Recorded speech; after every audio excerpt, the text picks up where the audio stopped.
Está com a Hora da Verdade. O convidado desta semana é António Saraiva, presidente da Cruz Vermelha Portuguesa. Eu sou o Tomás Anjinho Chagas, comigo está a Helena Pereira, jornalista do Público. António Saraiva, em julho, tornou-se presidente da Cruz Vermelha, tomou posse, estabeleceu várias metas. De lá para cá, o que é que conseguiu mudar na instituição? Bom dia, muito obrigado pelo convite. Em 6 meses, a caminho de 7, não é possível transformar assim tanto de uma entidade que tem 159 delegações, 2.800 colaboradores, 1.700 viaturas, enfim, passa a analogia, um porta-aviões que não muda de rota em 6 meses. Aquilo que fizemos neste período foi constatar a realidade da entidade, os vários serviços sociais que vem prestando à população, desde logo à mais carenciada, e definir um programa de ação, um rumo para alterarmos algumas tipologias, garantirmos sustentabilidade à entidade, desenhar uns novos estatutos que estão em apreciação para serem alterados. Obrigatoriamente teremos que os alterar de 10 em 10 anos, até por orientação do movimento internacional, e os nossos são de 2007. Por isso, mudar os estatutos, dar sustentabilidade à organização e fazer uma reestruturação de serviços, já que temos serviços que são rentáveis, digamos assim, não perdemos dinheiro, e há outros onde isso não acontece. Sendo a Cruz Vermelha uma entidade não governamental, sem fins lucrativos, privada, sem fins lucrativos, não pode ter prejuízos acumulados. E daí este plano de revisão, esta verificação do que devem ser os nossos serviços e, em 8 pontos que definimos, cumprir este objetivo do mandato de 4 anos. E nessa dá a ideia de que quer realmente dar uma certa volta na instituição. Acha que a Cruz Vermelha Portuguesa tem demasiadas valências, que devia focar-se em algumas e deixar cair outras? Devemos, na nossa perspectiva, valorizar umas, dar-lhe melhor alicerce e, eventualmente, abandonarmos outras, porque as várias valências que a Cruz Vermelha tem, o serviço social que presta, auxiliando o Estado nessa missão da função social, temos, como sabem, desde a emergência, o apoio à vítima, os refugiados, os sem-abrigo, os lares, as creches, os infantários, enfim, é um conjunto de valências que diariamente, 24 horas por dia, 365 dias por ano, a Cruz Vermelha vem prestando. Depois, o Estado, lamentavelmente, não cobre todos os custos daquilo que são os nossos lares, daquilo que é o lar militar, porque cada vez mais, ano a ano, os custos vão alterando, não apenas em função dos salários que vão subindo, mas todos os consumíveis, as energias, os produtos vários que adquirimos, e o Estado não tem vindo a acompanhar essa inflação, razão pela qual não cobre totalmente muitos dos custos que suportamos e o serviço que lhes prestamos, o que recebemos, a maior parte das vezes, é tardio. Temos aqui um problema de sustentabilidade da tesouraria, porque aumento de custos, recebimento do Estado nas tipologias onde o substituímos com pagamentos atrasados, a Cruz Vermelha tem aqui um problema de equilíbrio de tesouraria. E nem sempre isso acontece. Vivemos, como sabem, de donativos. Estamos num período em que tem vindo a duplicar, num tempo em que tem vindo a duplicar os pedidos de ajuda. Em 2022 tivemos o dobro dos pedidos de ajuda que tivemos em 21. Já em 23 duplicámos praticamente o que tínhamos em 22, e este aumento dos pedidos de ajuda e uma redução dos donativos é uma equação difícil,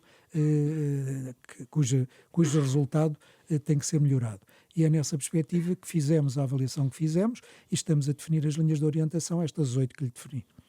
Mas quando fala em alterar algumas tipologias e reestruturar serviços e ver o que é rentável e o que é que não é, pode-nos concretizar quais são as áreas que possivelmente a Cruz Vermelha deve apostar mais e quais aquelas em que pode recuar um pouco?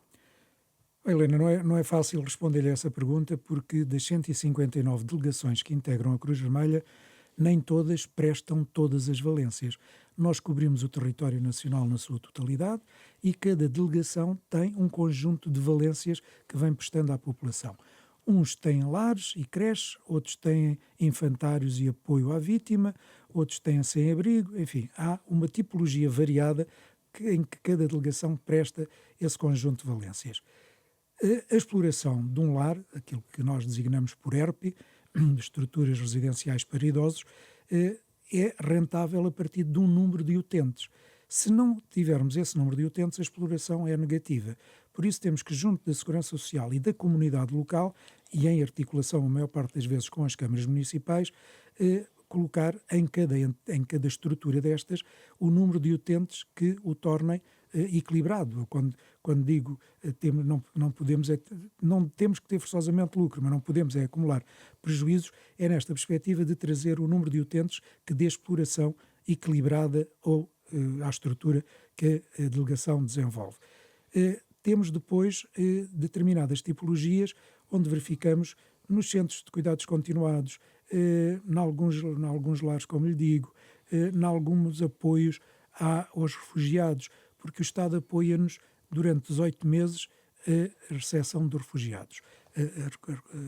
Acolhemos refugiados, inclusivamente até por aquilo que o país está obrigado nas cotas que a nível da União Europeia vai definindo, e depois durante 18 meses temos o apoio do Estado. Mas ao fim dos 18 meses esse apoio cessa e nós não vamos abandonar as pessoas, nós continuamos a apoiar estas tipologias. Mas ao fim dos 18 meses vem totalmente a custo da estrutura que tem essa valência. É claro que não abandonamos ninguém, não deixaremos de auxiliar ninguém, mas muitas vezes o termos que alugar a casa, o manter a alimentação enquanto aquela família ou aquele refugiado se estiver sozinho, geralmente são famílias, dou-lhe um caso de Espinho, onde temos uma família, pai, mãe e 2 filhos, já vão 3 anos de apoio, os 18 meses já ficaram lá muito atrás, mas nós não vamos abandonar as pessoas, até as pessoas terem emprego, até terem meios de sustentarem sozinhas. Isso é um prejuízo acumulado. Claro que nesta questão de não podermos abandonar, não queremos abandonar ninguém, temos de ter aqui uma racionalidade de alterar estes comportamentos.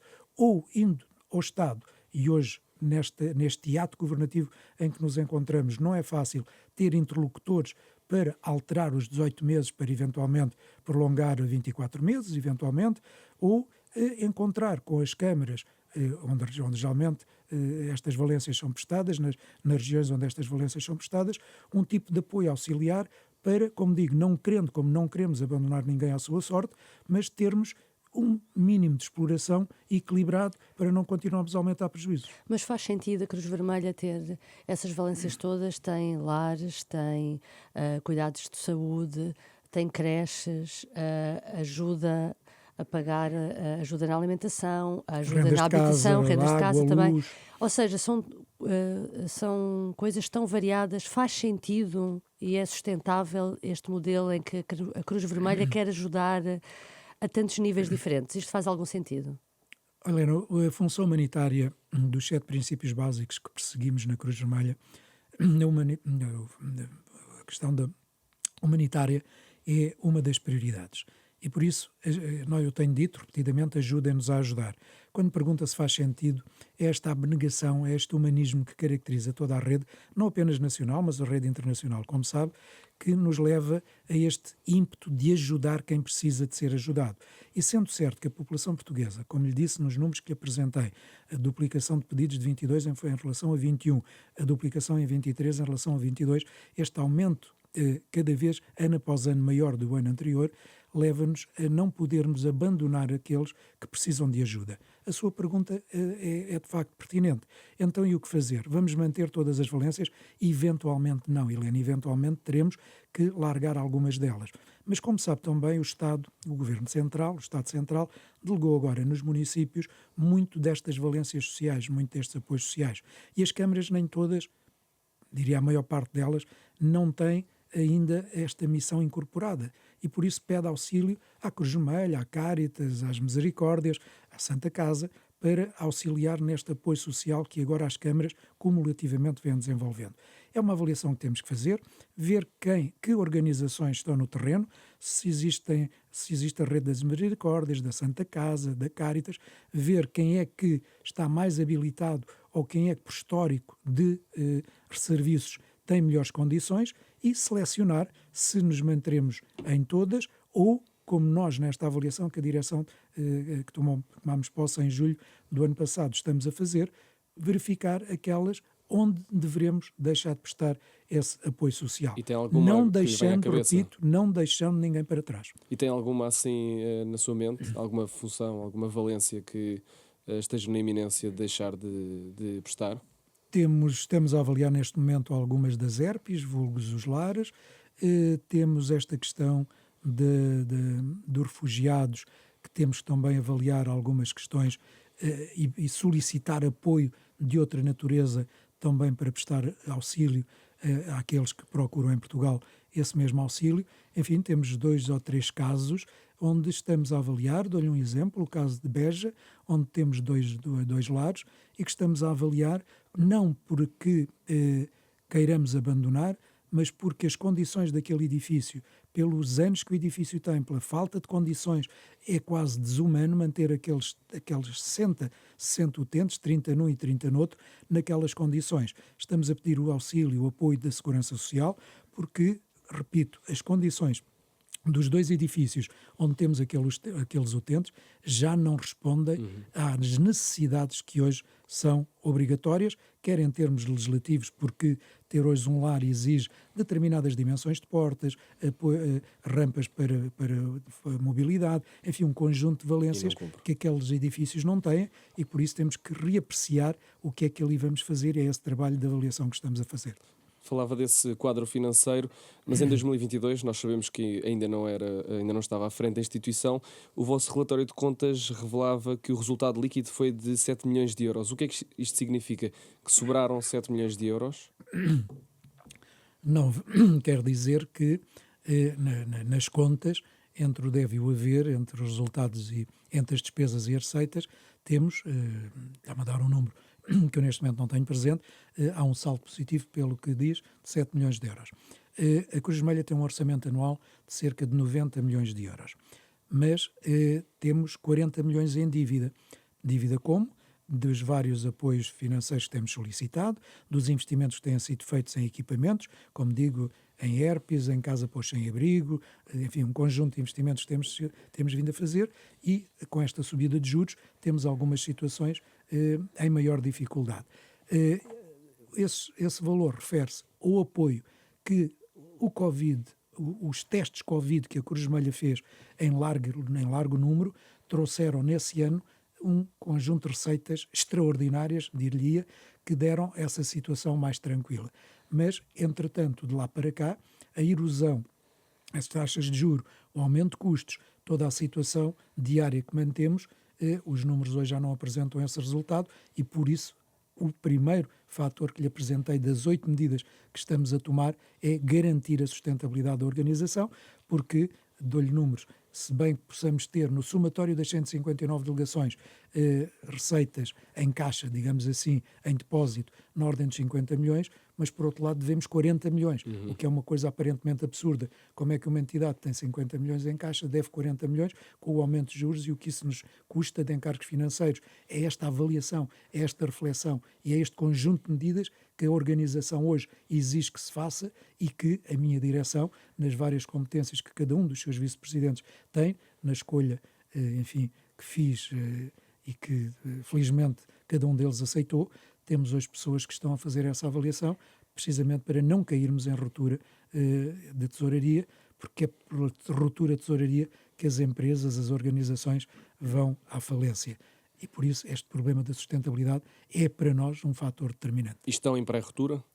Não estamos em pré-ruptura, mas com a diminuição de donativos, com a diminuição de receitas, estamos igualmente a desenvolver um conjunto de metodologias para ir junto das empresas e dos cidadãos, mas fundamentalmente junto das empresas. Hoje, empresas, estão obrigadas, como sabemos, aos critérios das ODS, os Objetivos de Desenvolvimento Sustentável. Há relatórios de sustentabilidade que, desde logo as cotadas, não só, mas principalmente essas, estão obrigadas a apresentar, e nesse sentido estamos a desenvolver uma proposta de valor para ir junto às empresas responder a algumas dessas exigências dos Objetivos de Desenvolvimento Sustentável, hoje lhes obrigam, para oferecer na nossa proposta de valor algumas respostas a essas necessidades e, por isso, contratualizarmos com as empresas um conjunto de donativos nesta proposta de valor, porque não é só ir pedir, há também que entregar qualquer coisa aos pedidos que fazemos para lhe garantir quer sustentabilidade, quer o volume daquilo que precisamos. Estamos a desenvolver uma nova metodologia para o cartão Cruz Vermelha, integrando os serviços do hospital, mas dando ao cartão um conjunto de outras valências para que a população em geral possa ter, com o cartão sendo beneficiário dele, ter um conjunto de serviços e de acessos e de descontos que o cartão melhorado, como estamos a melhorá-lo, vai dar, e com isso possamos captar mais receita. Como é que foi possível a Cruz Vermelha ter chegado a este ponto? Foi má gestão ou muito boa vontade, mas pouco profissionalismo na gestão? Foi desde logo por muito boa vontade, muito voluntarismo, porque as delegações, as 159, e nós próprios, na Direção Nacional, não somos remunerados, é um trabalho de voluntário, não temos ordenado, e apesar de estar muito grato, agora enquanto Presidente da entidade, àqueles que diariamente desenvolvem essas lideranças nas delegações, mas muitos deles têm esse voluntarismo, têm esse humanismo que diariamente põem ao serviço da entidade, mas há muita iliteracia, há muita falta de conhecimento de gestão neste sentido global do que é gerir uma conta calcionada, do que é fazer cálculos do investimento que se vai fazer. Dou-lhe um exemplo, Helena. A Câmara, e temos câmaras que nos estão a fazer essa oferta, atendendo até esta delegação de competências que lhe falei, as câmaras oferecem-nos o terreno, oferecem por X anos, dão em comodato, oferecem durante 30, 50 anos um terreno para que aí se instale um lar. Pois, mas é o terreno. Então, e depois a edificação, e todos os equipamentos, e a mão de obra para pôr em funcionamento esse lar. Há todo um investimento que tem que ser contratualizado. Dou um exemplo, nós estamos a terminar um aqui na Portela, que a Câmara de Loures nos deu o terreno, para aí instalarmos um centro de cuidados continuados e a junta de freguesia, como contrapartida do terreno durante os anos que nos é cedido o mesmo, mas contratualizamos com a Caixa Geral de Depósitos um empréstimo de 7 milhões de euros que agora verificamos, pelo brutal aumento das matérias-primas, de todos os custos inerentes, que os 7 milhões não chegaram para agora concluirmos a obra. Há que gastar mais dinheiro, eventualmente, mais 3 ou 4 milhões para que a obra seja concluída. Depois não é só a edificação, não é só a construção civil, é todo o equipamento que é necessário, a cozinha, os elevadores, enfim, há todo um conjunto de questões para que o edifício fique funcionante, além dos recursos humanos que é preciso, os enfermeiros, os auxiliares, e tudo isto tem um custo acrescido e cada vez mais custoso do que era há 1, 2 anos atrás. Isto leva a que tenha que haver uma correta gestão, um plano de negócios, porque não é só porque eu quero na zona X, Y, um lar ou uma creche ou um infantário. É preciso ver que números de utentes é que eu vou captar, qual é o efeito de receita que me vai dar, há que fazer contas, há que ter um plano de negócios.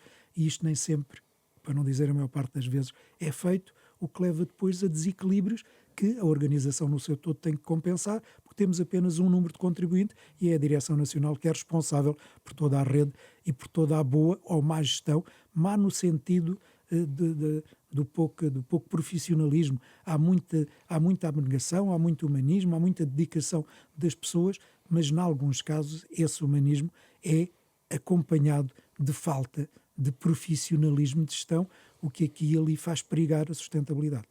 Falava há pouco do Hospital da Cruz Vermelha Portuguesa. Faz sentido manter o hospital em funcionamento ou é também uma das valências que pode deixar cair? E perguntava-lhe se já caiu a hipótese da parte que pertence à par pública ser vendida à Santa Casa da Misericórdia. Nós, há 2 direções anteriores, no tempo do Presidente Francisco Jorge, deixámos de ser os donos, deixámos de ter a operação do hospital. Somos os senhorios e há uma entidade que aluga o espaço que nós ali temos. Somos os donos do espaço, não somos os responsáveis da exploração do serviço. Isso é da Santa Casa e da par pública, com uma comissão de gestão liderada por professora Adalberto Campos Fernandes, por isso a gestão do hospital, a Cruz Vermelha não tem nada a ver com ela. Aquilo que me pergunta é se faz sentido a Cruz Vermelha manter uma marca, uma insígnia naquele equipamento. Sim, a Cruz Vermelha é de facto uma marca que goza de excelente notoriedade, de excelente efeito reputacional e por isso tudo aquilo que leva que marca a Cruz Vermelha, passe a imodéstia da minha afirmação, mas tem de facto um valor imenso. E sim, faz todo o sentido manter um hospital debaixo da marca Cruz Vermelha.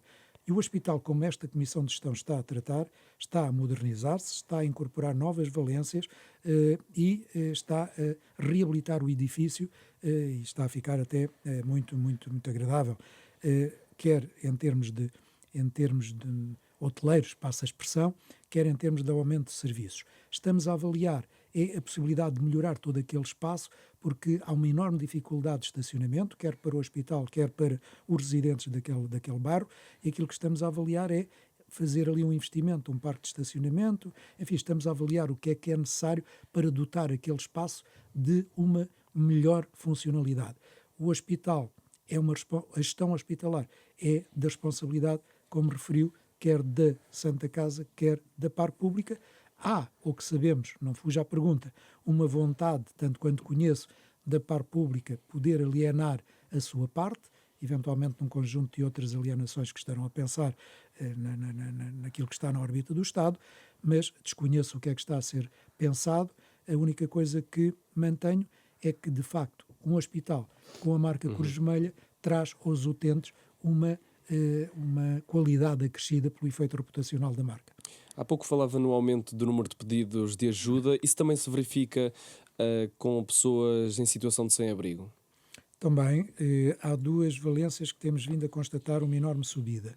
É os sem-abrigo, mas em todo o país, obviamente as grandes cidades, Lisboa e Porto desde logo, mas em todo o país vimos assistindo a esse aumento dos sem-abrigo e à violência doméstica, porque nós também, na nossa teleassistência, também área que também estamos a dinamizar e a melhorar, dotando de novas valências, porque hoje a teleassistência é uma das áreas que tem elevado potencial para a captação de receitas. Estamos a melhorar muito esse serviço, estamos a aumentar-lhe valências para proteção à distância e verificação prévia de qualquer incidente de saúde que o utente que o contratualiza possa ter. E sim, estas duas tipologias, sem-abrigo e violência doméstica, são duas áreas que temos vindo a constatar um aumento significativo. E ainda nos pedidos de ajuda, tinha dito que tinham duplicado no ano passado e agora voltaram a duplicar, nomeadamente os problemas de pedidos de apoio financeiro. Mudou alguma coisa no perfil das pessoas? Ou seja, têm tido pedidos de mais famílias da classe média? O que é que mudou no último ano? Sim, Helena, temos sentido ao longo destes últimos anos que o nível, a condição social, digamos assim, em que as famílias se encontram, temos vindo de famílias mais carenciadas, de classe baixa, para algum aumento de a chamada classe média, que até agora, até há tempos atrás, estava com essa designação, e agora há uma pobreza envergonhada, há um pedido de ajuda cada vez crescente, não apenas de tipologias mais carenciadas, mas também daquelas que até há pouco tempo atrás viviam, enfim, equilibradas, chamemos-lhe assim, não digo com alguns excedentes, mas sim, sentimos que tem vindo a crescer também à classe média, também recorrem à Cruz Vermelha pessoas da designada classe média. Sim, temos vindo a sentir esse crescimento. Quantas pessoas é que ajudam? Qual é o universo? Helena, tenho aqui os dados, posso lhe dizer, o nosso universo. Nós temos na emergência 65 mil pessoas apoiadas, temos em pessoas apoiadas no todo, no social, 157 mil pessoas, temos na área da saúde 99 mil pessoas, temos em saúde mental, área que está a crescer também o pedido de ajuda, 1.400 pessoas, temos em cuidados continuados 400 pessoas, temos em intervenção comunitária 52 mil pessoas, crianças e jovens 29.500, apoio alimentar perto de 50 mil, em formação nas nossas escolas formamos 14 mil pessoas. Estes são, digamos, os grandes números que temos. Apoiamos pessoas idosas em solidão na ordem das 150 mil pessoas. Desenvolvemos recentemente o programa Emília, porque foi a senhora da Dona Emília que nos ligou a que fôssemos lá dar-lhe um abraço, porque nós temos cerca de 500 mil idosos em abandono, em solidão. nós apoiamos desses 500 mil cerca de 150, e é um problema também que temos vindo a sentir cada vez um aumento de pedido de apoio a essa solidão, e lamentavelmente eles têm este número, 500 mil pessoas idosas que vivem em solidão, e também aí um cuidado especial. Tal como lhe disse e repito, saúde mental é uma das áreas em que estamos a desenvolver metodologias, porque a saúde mental, as depressões e outras tipologias desta natureza têm vindo a aumentar, e é necessário, nesta área, que a saúde olhe para esta área da saúde mental e possamos aí ter também apoios, porque é um tema que tem vindo a crescer. Em novembro, a Cruz Vermelha foi alvo de buscas por causa dos testes Covid. Como é que está esse processo? A Cruz Vermelha não foi alvo de buscas pela questão do Covid. A Cruz Vermelha foi alvo de buscas de documentação porque, pelo que os inspectores referiram, estavam à procura de elementos de prova para o ex-secretário de Estado, já não me recordo o nome do senhor. João Paulo Rebelo. João, exatamente, e quer a Cruz Vermelha, quer o Instituto Ricardo Jorge, quer um conjunto de outras entidades, foram lá buscar documentação. No nosso caso era um protocolo que teria sido feito lá atrás, e que, levaram a documentação que solicitaram, mas não foi a Cruz Vermelha que foi alvo de buscas por qualquer dúvida ou qualquer suspeita que houvesse sobre a Cruz Vermelha. A Cruz Vermelha foi uma entidade onde os inspectores foram reunir provas que visavam, tanto quanto sabemos, um processo em que o seu secretário de Estado estará envolvido. Estamos em momento pré-eleitoral. A crise política que nos mergulhou até aqui congelou ou agravou a situação da Cruz Vermelha Portuguesa? Pegando na sua expressão, eu diria congelou, porque este ato governativo leva a que os interlocutores em funções, porque se sentem já em abandono de cargo, já não tomam decisões, a não ser aquelas que são mais urgentes ou que, em termos legais, em termos do que é hoje um governo em gestão, pode fazer. E essa ausência de poder decisório leva aqui a algum hiato que penaliza não apenas a Cruz Vermelha, mas as entidades que se relacionam com o Estado. Assim, sentimos alguma dificuldade na interlocução que, fazendo a Cruz Vermelha um trabalho diário, permanente, 24 horas por dia, como lhe digo, há questões que não se compadecem, como é o despacho desta ou daquela natureza ou o pagamento desta ou daquela tipologia de trabalhos que já desenvolvemos e que hoje temos maior dificuldade em contactar quem quer que seja para agilizar um pagamento que nos é devido, e daí o atraso. Nós recebemos, para lhe dar este exemplo, nós recebemos há 2 meses 600 mil euros das brigadas Covid, veja, das brigadas Covid, porque a Cruz Vermelha foi a única, e passo também aqui a vaidade da afirmação, mas é porque ela é real e reconhecida. Ainda há dias a Sra. Ministra Ana Mendes Godinho me referia a gratidão que tinha para com a Cruz Vermelha, porque a Cruz Vermelha foi a única entidade que nunca abandonou lares, e foi inclusivamente a lares que não eram da Cruz Vermelha prestar auxílio. E as brigadas Covid, como nós lhe chamamos, recebemos há 2 meses os 600 mil euros de serviços que prestámos nessa altura. É esta falta de agilização, é esta falta de cumprimento por parte do Estado, através do Governo, de apoio a tempo e horas e de interlocução para agilizar determinados procedimentos, sim, sentimos esse congelamento, como lhe chamou. E como é que tem acompanhado este conjunto de propostas que estão a ser apresentadas pelos partidos? Estamos perante um leilão eleitoral? Estamos, a figura que Rui Moreira empregou há tempos, eu próprio repeti, estamos de facto perante um leilão eleitoral, cada partido a tentar apresentar aos eleitores o que dá mais do que o outro, e estamos, como eu também tenho dito, lamentavelmente, cada partido nesta campanha que estamos a viver está mais a olhar para o retrovisor do que para o para-brisas. Aquilo que eu acho que a população portuguesa e as entidades, quer privadas, quer sociais, que o país tem, gostariam mais que as propostas fossem de futuro, que os partidos nos dissessem em relação à justiça, à saúde, à educação, enfim, as funções do Estado, o que é que cada partido tem para oferecer ao país, olhando, como eu digo, para o para-brisas e não para o retrovisor de quem fez mal, quem tem culpas, quem não fez isto ou aquilo. E é isso que, na minha opinião, sem entrar em questões políticas, pelo menos partidárias. É isso que eu acho que hoje que a política, que está ausente da política, são medidas, objetivos a atingir para que o país tenha um modelo de desenvolvimento diferente, tenha o almejado crescimento económico que todos desejamos, porque não vale a pena repetir aquilo que todos nós conhecemos. É através do crescimento económico que nós poderemos ter um país diferente, mais justo, mais coeso, e sem se gerar esse crescimento com reformas que forçosamente têm que ser feitas, o país não evoluirá. E era isso que eu gostaria, enquanto cidadão, de ouvir dos partidos que estão a concorrer às eleições e, repito, em vez de olharem para o retrovisor quem é que fez mal e quem é que teve culpas, olhassem para o para-brisas do futuro que nos temos pela frente. Mas quando falamos de leilão, o que medidas é que acha que o chocam mais, por assim dizer? Helena, aquelas que são meramente eleitoralistas. Como por exemplo? Olha, algumas de alguns partidos, sem querer, obviamente, estar aqui para não ser acusado de preferências desta ou daquela natureza, mas aqueles partidos que apresentam medidas porque a quem as ouve sabe bem ouvir, mas depois não tem a sustentabilidade, independentemente se umas custam 25 mil milhões e não se sabe onde é que se vão buscar, ou se custam 9 mil milhões e não se sabe onde é que se vão buscar.